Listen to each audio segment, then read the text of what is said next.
I'm gonna make a case for the reanalyzation of Yaakov or Jacob.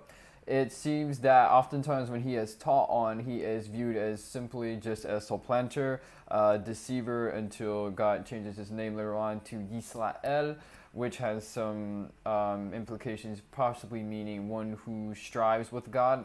And so, looking at his story, they make Jacob as if he was. I'm not righteous.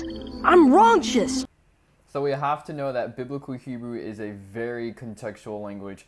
Going to Genesis chapter 25, looking at the birth of the twins, Esav veYaakov. Esav was named such because he was Se'ar, he was hairy, and so he is named Esav. He was named because of his appearance. And then comes Yaakov. Yaakov comes from Akav, and the Hebrew word for heel is Akev. So Akev and Yaakov have the same Hebrew root word Akav. And so what is interesting is Akev is the word for heel. Akav only means supplanter in the secondary sense.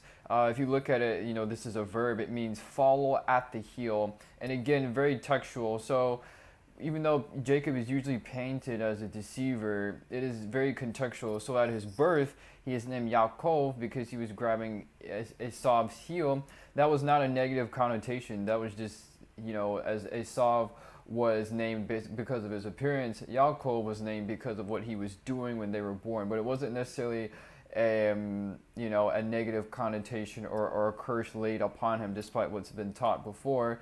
And as a matter of fact, it's not until Genesis chapter 27 that Yaakov has any kind of negative connotation. And again, that was contextual. This was Esav's, according to the New Testament, who was a profane man. This was Esav's perception of him. As a matter of fact, if you go to the Hebrew, it says, Hachi kala shmo Yaakov vayakeveni. Isn't he rightly called Jacob because he is twice basically tricked me. So another thing that is interesting to note is going back to Genesis 25 when it describes the brothers. It notates that Esav was a hunter and Yaakov was and depending on what translation you read, it will say that he was a quiet man and that he stayed at home in the tents. And so what this basically means, again, going back to context, contextually, at least as far as in the book of Genesis, a hunter was not necessarily a positive thing. Remember, the last hunter that we read about in the book of Genesis was Nimrod, who was not necessarily the most righteous of people. And so Yaakov, him being a dweller in the tents, implies that he was a shepherd. He stayed at home and supported the family business. But one thing, there's a Hebrew word that's used to describe Jacob that I believe people think might have some complexity to it, but it's the Hebrew word tam. Tam, if you look at it, and deals with like moral, good moral standing, essentially one who has integrity.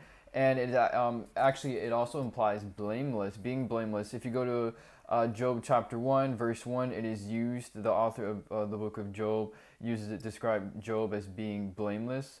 And then again, if you go to Job chapter 1, verse 8, God uses it to call Job or Eov Tam. He was blameless. And so some of us, name things, don't name things properly, just in life in general. And so I think it's always important to be guided always by the Spirit of God so that we don't ever improperly name something. Yeah.